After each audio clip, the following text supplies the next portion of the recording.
नमस्कार दोस्तों, मैं हूं राकेश तिवारी और क्षेत्र धारचूला के लिए जो अति महत्वपूर्ण और अति संवेदनशील खटखोला का जो ये पूरा क्षेत्र है, हम पिछले कई दिनों से, कई लंबे समय से,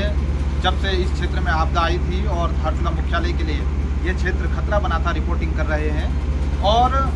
कई तौर पर क्योंकि जो भारत नेपाल के बीच काली नदी के किनारे ये तटबंध बन रहा है, इसमें सरकार के द्वारा स्थानीय लोगों ने जब मांग की तो 77 करोड़ रुपए से अधिक की राशि निर्माण के लिए स्वीकृत की गई और सिंचाई विभाग के द्वारा यहाँ पर काम भी शुरू कराया गया। जब ये काम स्टेडियम के पास से शुरू हुआ, हालांकि ये पूरी जो मांग थी, ये तटबंध निर्माण की जो ये मांग थी, ये इसी जगह से शुरू हुई थी जहाँ पर अभी मैं खड़ा हूँ, क्योंकि ये वाला जो क्षेत्र था ये पूरे धारचूला मुख्यालय के लिए खतरों का सबब बन गया था और बहुत ही मुश्किल से इस क्षेत्र को बचाया गया था। और इस क्षेत्र में लगातार कटाव बढ़ने से पूरे धारचूला जो ये हमारा मुख्यालय है, उसके लिए यह क्षेत्र खतरा बना हुआ है। अब जब लंबे संघर्ष के बाद, प्रशासन और सरकार की जद्दोजहद के बाद अब ये काम अपने समाप्ति के दौर पर है, क्योंकि इस काम के दौरान एक दौर ऐसा भी आया जब नेपाल के द्वारा लगातार यहाँ पर कई बार पत्थरबाजी की गई और हमेशा काम पे कहीं ना कहीं से बाधा पैदा करने की कोशिश की गई। तो उन परिस्थितियों के बाद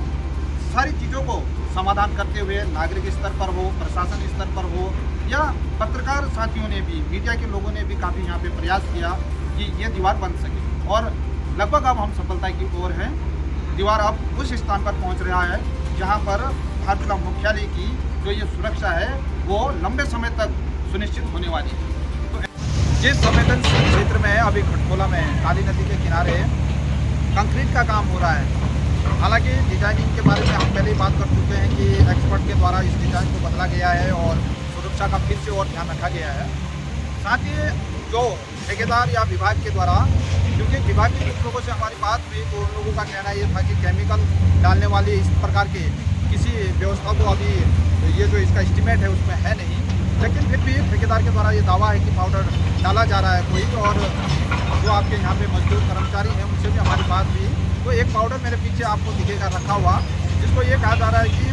ये कंक्रीट में डाला जाता है और पानी के बीच में भी अगर पानी भी उसमें चल रहा हो तो ये सेट करेगा सीमेंट। लेकिन अब हम उन्हीं स्थानों पर हैं जहाँ पर धारचूला मुख्यालय की सुरक्षा सुनिश्चित होनी है और इंजीनियरिंग के द्वारा यहाँ पर अपने मॉडल में बदलाव किया गया है। जो सामग्रियों का जो रेशियो था उसको डबल कर दिया गया है, क्योंकि जो इसमें सरिया लग रही है या जो भी एक्सपर्ट लोगों ने इसमें तय किया है। लेकिन अभी वर्तमान समय में जो यहाँ पर एक बड़ी जो हमको दिक्कत नज़र आ रही है धारचूला सुरक्षा के लिए, वो है कि आप पानी देखते हैं तो पानी बड़ी संख्या में, भारी मात्रा में अभी भी इसका रिसाव जारी है और प्रशासन या जो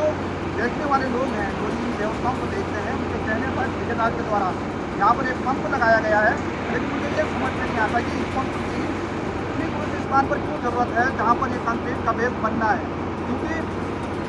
जो भी एक सामान्य जानकार होगा उसकी बात ये समझ में आती है कि कंक्रीट उस स्थान पर होना चाहिए जहाँ पर पानी ना हो, क्योंकि उसका सीमेंट ना बहे और वो व्यवस्था मजबूत बने।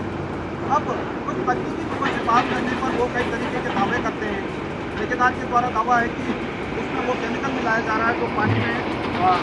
जल्दी वो अपनी पकड़ को मजबूत कर देता है। में निर्माण कार्य इसी क्षेत्र में हमेशा चुनौतीपूर्ण था और 985 मीटर ये टोटल दीवार यहाँ पर तटबंध बन रही है और उसका ये अंतिम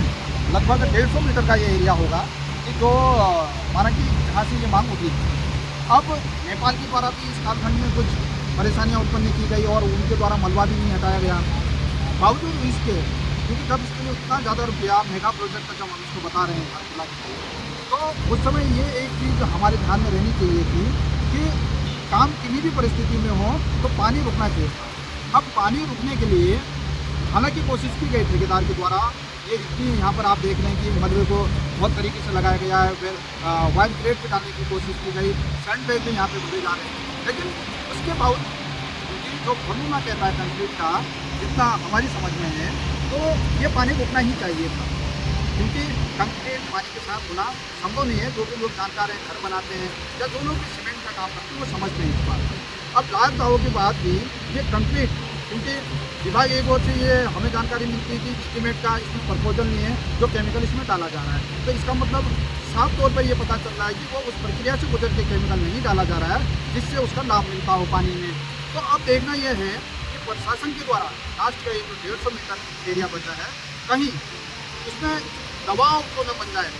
क्योंकि ये ऐसा पॉइंट है जहाँ पर जनता का दबाव प्रशासन के ऊपर रहा है, लंबे समय तक यहाँ पर लोगों ने आंदोलन किया है, तो कहीं दबाव की भेंट पे ये क्षेत्र न चढ़ जाए। आज हमारी जो ग्राम जीरो की रिपोर्ट है, इसमें हमारी कोशिश ही यही है कि ये क्षेत्र का जो 150 मीटर एरिया का जो ये काम है, ये दबाव में बिल्कुल भी नहीं होना चाहिए। यहाँ पर वो सारी कोशिशें होनी चाहिए जिससे कि इसकी गुणवत्ता जो सरकार ने चाहिए वो गुणवत्ता यहाँ पर सुनिश्चित की जा सके।